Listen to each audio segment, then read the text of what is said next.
एक समय की बात है। महात्मा बुद्ध अपने शिष्यों को कुछ उपदेश दे रहे थे।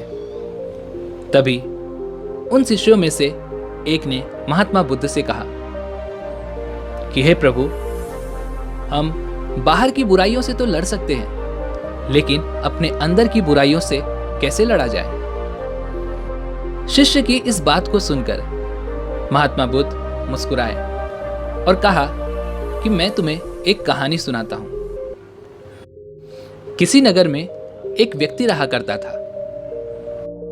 उसके आंगन में एक पौधा उग आया था। कुछ दिनों बाद वह पौधा बड़ा हो गया और उस पर फल लगने लगे। एक दिन एक फल पककर नीचे गिरा।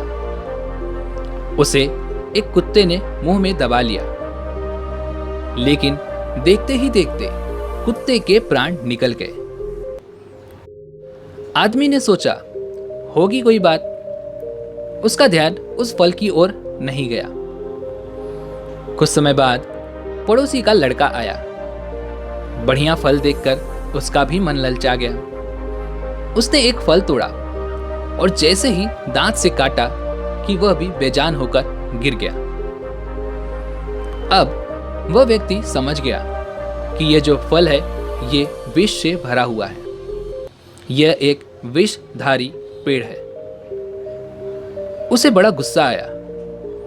उस व्यक्ति ने एक धारदार कुल्हाड़ी ली और उस वृक्ष के सारे फल काट कर गिरा दिए। लेकिन थोड़े दिन बाद ही फिर से उस पर फल उगाए और इस बार तो पहले से बड़े बड़े फल लगे हुए थे। उसने फिर से कुल्हाड़ी उठाई और एक एक करके सारी शाखाओं को काट डाला। ना रहेगा बांस और ना बजेगी बांसुरी। उसने चैन की सांस ली। परंतु कुछ दिनों के बाद ही वह सारा पेड़ फिर से लहलहा उठा और फलों से लद गया। आदमी ने सर पकड़ लिया। अब वह क्या करे। वह व्यक्ति भगवान बुद्ध की शरण में गया और सारा हाल कह सुनाया। सारा हाल सुनने के बाद बुद्ध ने कहा, तुम बड़े भोले हो। तुमने फल तोड़े, शाखाएं काटी, पर यह ध्यान नहीं दिया कि जब तक जड़ रहेगा तब तक पेड़ रहेगा और तब तक फल यूं ही आते रहेंगे। तुम चाहते हो कि इस बला से तुम्हें छुटकारा मिल जाए, तो इसकी जड़ को काटो। उस व्यक्ति को महात्मा बुद्ध की यह बात समझ में आ गई। उसे समझ में आ चुका था कि बुराई के ऊपरी काट छाट से कुछ नहीं होता, उसकी जड़ को काटना जरूरी है। वह तुरंत घर लौटा और कुल्हाड़ी उठाई। कुल्हाड़ी उठाकर उसने पेड़ की पूरी जड़ को काट दिया और हमेशा के लिए चिंता मुक्त हो गया।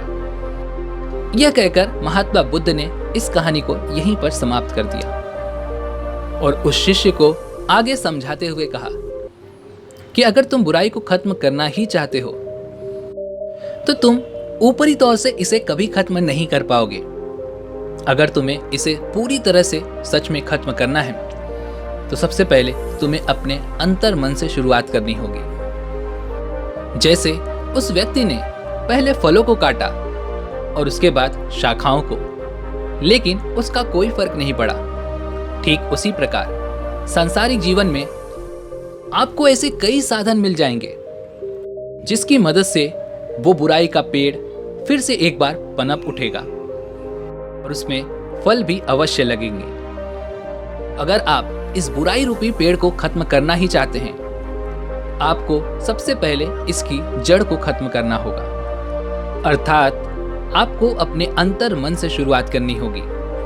एक बार आपने अंतर मन से इस बुराई रूपी पेड़ की जड़ों को उखाड़ फेंका, उसके बाद ना तो इस पेड़ की कोई शाखाएं होंगी और ना ही इसमें कभी फल लगेंगे। दोस्तों, इस पर मुझे कबीरदास जी का एक दोहा याद आ गया। बुरा जो देखन मैं चला, बुरा न मिलिया कोई, जो खुद देखा आपनो, मुझसा बुरा न कोई। अर्थात दूसरों में बुराई देखने से पूर्व मनुष्य को यह जान लेना चाहिए कि कहीं उसमें तो बुराई नहीं है। यदि वह स्वयं ही बुरा है तो उसे दूसरों को बुरा कहने का कोई अधिकार नहीं है। लोग दूसरों की बुराई करने में जो वक्त लगाते हैं, उस वक्त में अगर वो खुद को बेहतर बनाने में काम करेंगे तो दुनिया को बदलने में देर नहीं लगेगी।